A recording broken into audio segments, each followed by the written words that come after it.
You're listening to the Quint's podcast.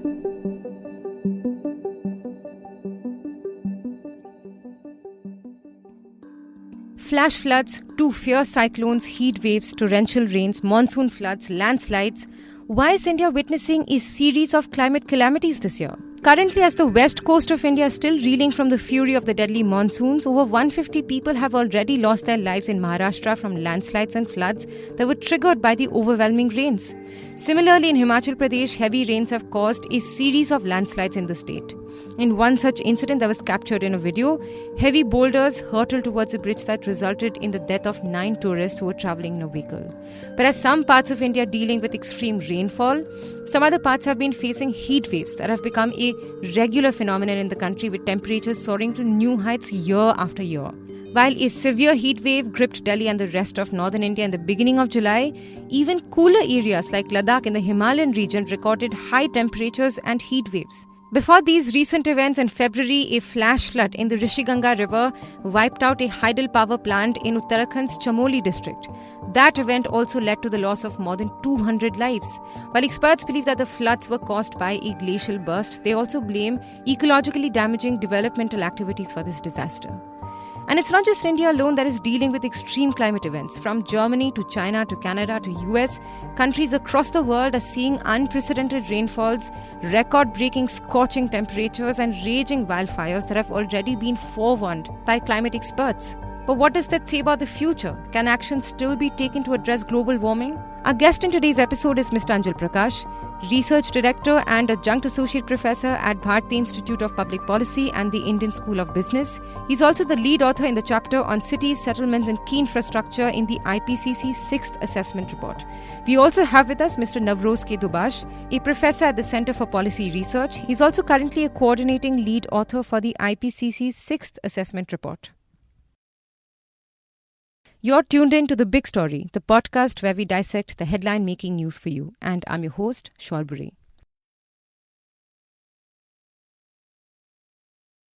As Maharashtra witnessed the heaviest July rains in 40 years, photos and video footage from some of the worst affected districts of the state show a very frightening image of what global warming can lead to. Entire districts in the coastal areas of Ratnagiri has been seen to be submerged in water. Some people's mud homes have been completely washed off. Some others were forced to take refuge in the roofs of their submerged houses before help came their way. The Raigad district has witnessed the highest number of casualties so far, owing to a deadly landslide that has flattened several houses in the small village of Taliye. The neighbouring state of Goa too witnessed one of its worst floods in decades as it received heavy rainfall between 10 to 23rd July that was 122% above the average. Several districts in the coastal areas of Karnataka are also on red alert, with 9 people being reported as missing in the rain-affected areas. But these extreme rainfalls, unpredictable climate conditions and landslides are not freak events anymore. Why are they seemingly becoming the new normal in the country? What we are seeing, Mr. Anjal Prakash says, is a visible change in the patterns of rainfall. And if all this is bad, it's expected to get worse and worse. The kind of climate event that we are seeing around us in India most recently is in terms of the excess rainfall that is leading to flood situation. And when I'm saying excess rainfall, it actually means that the normal rainfall, it is much beyond the way in which rainfall patterns have happened in the past. And increasingly we are seeing that these rainfall patterns have changed quite drastically. Now you have to understand that the Indian subcontinent's monsoon system, which was one of the backbone of our economy and still is the backbone of our economy, because most of the rainfall happens in the period of 4 to 5 months. Now we are seeing increasingly that these rainfall patterns have drastically changed, and the only thing we can attribute this to is the global warming. Now, what happens because of during the global warming process is that it has made these systems very unpredictable. So the average rainfall has not changed much, but what has happened is that the number of rainy days have reduced. That means you get the entire 4 months rainfall in just a couple of days, and that is where the major issues are lying, because the infrastructure is not able to withhold the excess rainfall that is getting, and this is a very clearly a climate change impact story. So in future, what climate scientists, IPC scientists are predicting that the frequency and the severity of climate event, be it cyclones or the excessive rainfall that we are seeing, all these events, or even the drought period, these are things going to be much more severe and much more frequent. That means that we need to be very very careful and be ready of say a long dry spell, at the same time shorter wet spell which is may lead to urban flooding or places like Himachal, and if you see in Uttarakhand the flooding is leading to landslides because the normal rainfall is much way beyond the normal rainfall which is happening. So these are the events which is going to be what we call the new normal, and then we have to, as soon as possible, we need to adapt to these situations. But as mentioned earlier, India is not alone in witnessing such catastrophes. A record-breaking rainfall in central China has left 1 million people displaced as the country's Zhengzhou region recorded a year's worth rain in just 72 hours. Elsewhere in the Pacific Northwest, several cities in the US and Canada have also seen record-breaking heat waves that left many people dead. And the hot and dry conditions there are also leading to bigger wildfires in these countries. Although the effects of climate calamities have been more visible in the low and middle income countries owing to a weak infrastructure, Mr. Navroz K. Dubash says that now even the infrastructure of developed countries are getting overwhelmed. These extraordinary weather problems are all indicating towards the immediate effects of climate change, he says. Well, I think what we're seeing in the form of absolutely extraordinary weather events around the world suggests that it's very hard to suggest that climate change is already with us. It's a here and now problem. It's not a future problem. What we're also seeing is that while the climate signal in some ways is less visible, by that I mean the signal that something is happening because of climate change, in some ways is less visible in some developing countries, even though we are more vulnerable, because the general state of infrastructure is poorer, right? So cities get flooded more often anyway in developing countries because the drainage is poorer and so on and so forth. You're now seeing this in countries that have otherwise been able to build infrastructure that are relatively climate-proof. Those infrastructures are getting overwhelmed, such as the floods in Germany, and states in the US that have been used to kind of climate-controlled environments are getting overwhelmed. So when you see the Pacific Northwest of the US and in Canada having temperatures that we associate with the middle of summer in Delhi, they simply just don't have the infrastructure for that. So as many people have been arguing, we have to try and redouble our efforts to address climate change, by which we mean limiting the rise in greenhouse gas emissions and bringing them down. But also, we have to start investing in what is called adaptation. That is, figuring out how to build our cities, our landscapes, our agricultural systems, our coastal systems in ways that are less vulnerable to climate shocks, because climate shocks are now inevitable. And as Mr. Dubash says, quite evidently, climate change is not just a faraway possibility anymore. It's already here knocking at our doors. The recent events are only more additions to a series of climate change-induced events that the country has been witnessing in the recent years. If you look back at 2020, the situation was no better. While India was already battling the pandemic, Super Cyclone Amphan ravaged through the Sundarbans and the other coastal areas of West Bengal, including the state capital, Kolkata. A report published by Christian Aid in 2020 titled Counting the Cost 2020, a Year of Climate Breakdown, also stated that with as many as 2,067 lives being lost to floods and Cyclone Amphan, India recorded the maximum casualty in the world from climate-related disasters in 2020. But climate experts had already warned that cyclones are getting more frequent and more severe as the sea temperature rises. And indeed, just a year later in May 2021, Cyclone Taukte, another fierce cyclone unseen in decades, claimed 155 lives in the western states. India was also the 7th most affected country by climate change globally in 2019, according to the Global Climate Risk Index of 2021. And as per the Met Department's data, extreme weather events driven by climate change claimed as many as 1,659 lives across India in 2019. Yet, year after year, the climate crisis is only getting more and more critical. While these extreme weather events are occurring at a higher frequency in the country, beyond disaster management, are we prepared to combat climate change as a whole? In the backdrop of the recent calamities on 25th July, Home Minister Amit Shah credited Prime Minister Narendra Modi for taking the lead role in fighting against climate change. In the previous years, we've also seen PM Modi reinstate India's commitment to fight climate change at international climate summits. Under the Paris Agreement, India is committed to do three things. Firstly, to cut carbon footprint by 33% to 35% from its 2005 level by the year 2030. Secondly, increase non-fossil fuel power capacity to 40% from 28% in 2015. And three, increase forest cover to cut down carbon dioxide. And among the G20 countries, India has also been lauded for coming close to its goals. But is it enough? Mr. Dubash says that while the country has ramped up its renewables, the one big question for India is how we can try and infuse our development with sustainability. Until now, everything that we have done has been opportunistically done, and I don't mean that in a negative way. We have seized opportunities where they have existed. So, for example, we have really ramped up our renewable energy to quite high numbers, and we have set very ambitious targets. Right.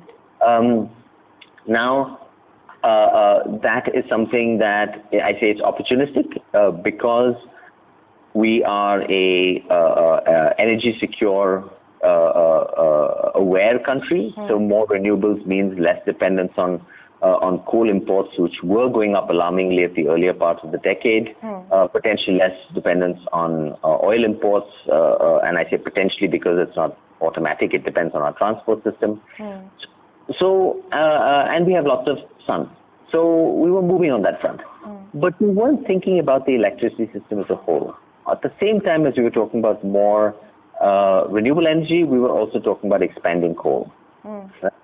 Now, ultimately, to address this problem, we have to decarbonize electricity and then use ever more electricity for ever more things.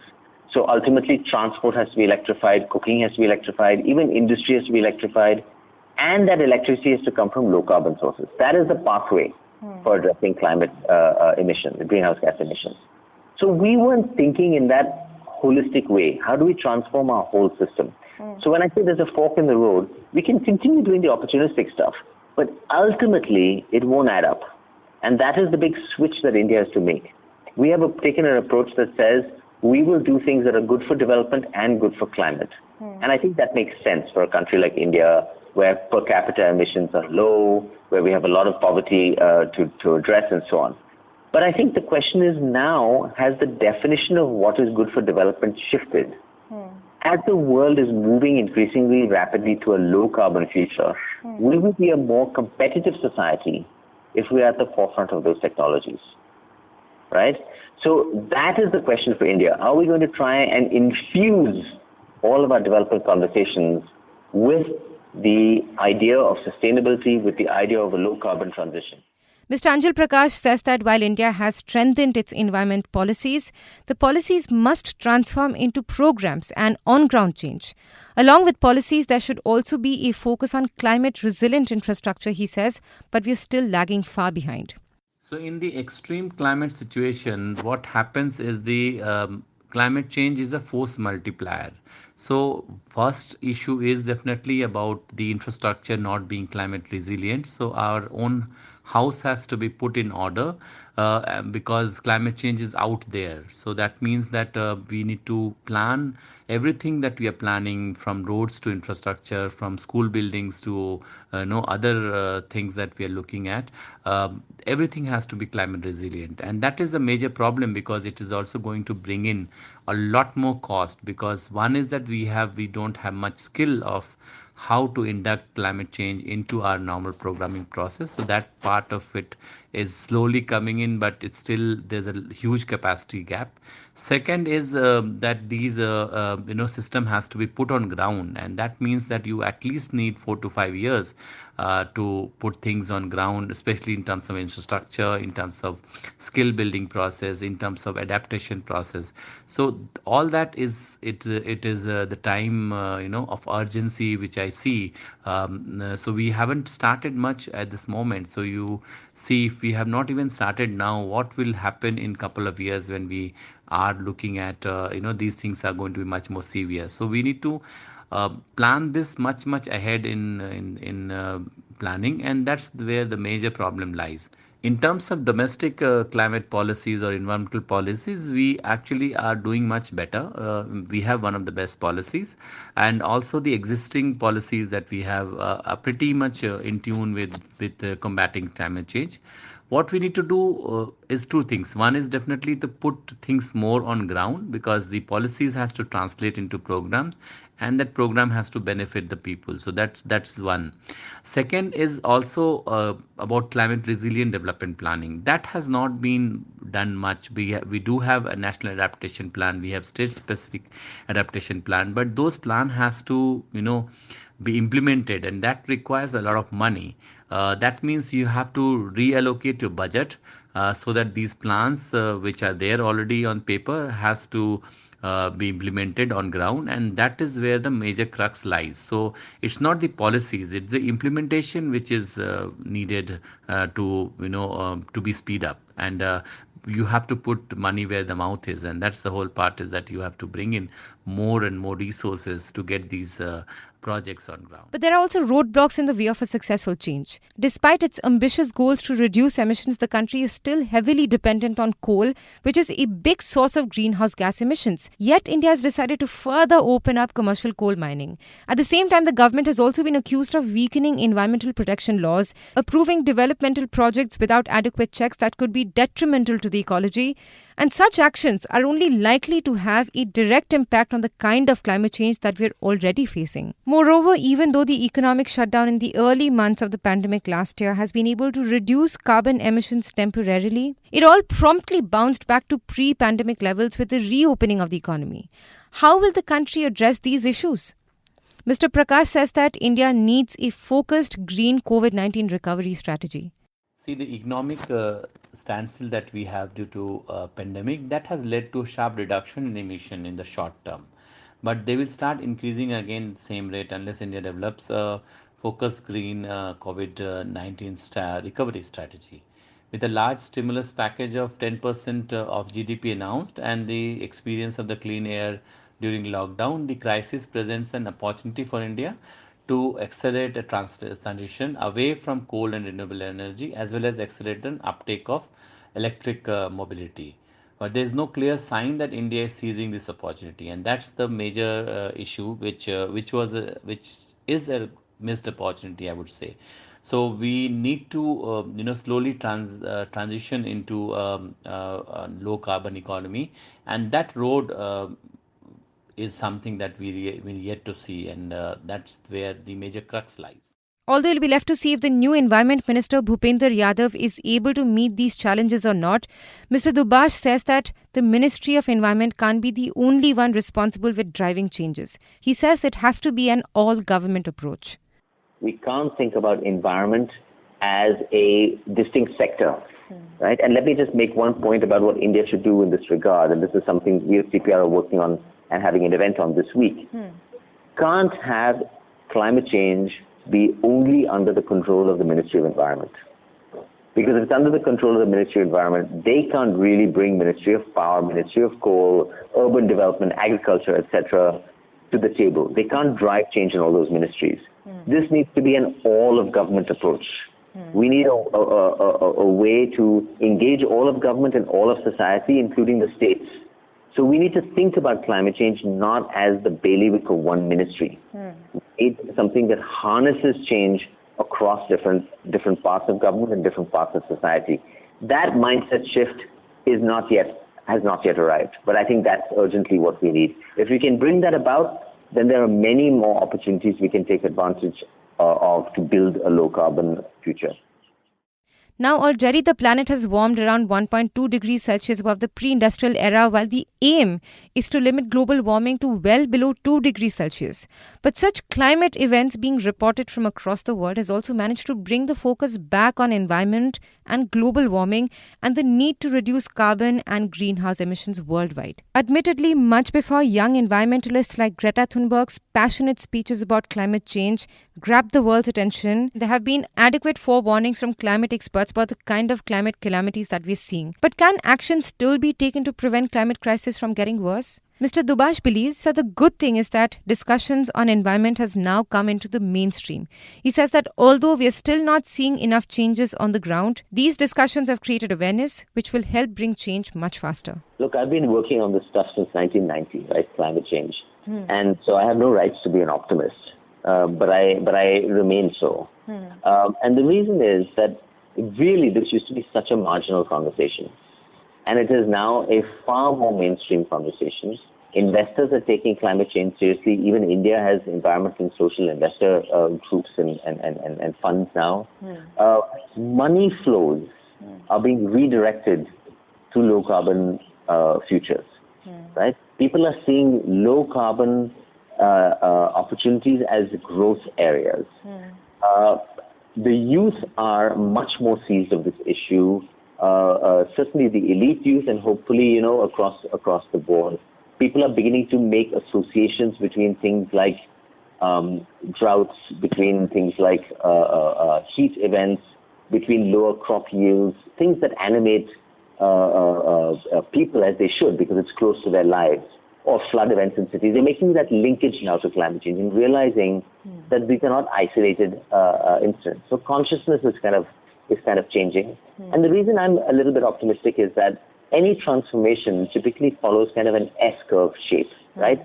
Which is the low part of the S as you're going from the sort of bottom of the S. You're moving along this transformation and not much is changing on the ground, but you're creating all the conditions, consciousness, investor awareness, and so on and so forth. And once those things reach a critical mass, things will change on the ground much faster. That's my hope, and I think that it's sort of borne out. If you like listening to this episode, please subscribe to the Big Story playlist for episodic updates. They're live on Apple, Google Podcast, Spotify, JioSaavn, and most of the other popular podcast streaming platforms. For other podcasts, please log on to the Quint website and check out the podcast section. For any feedback, shoot an email to podcasts@thequint.com.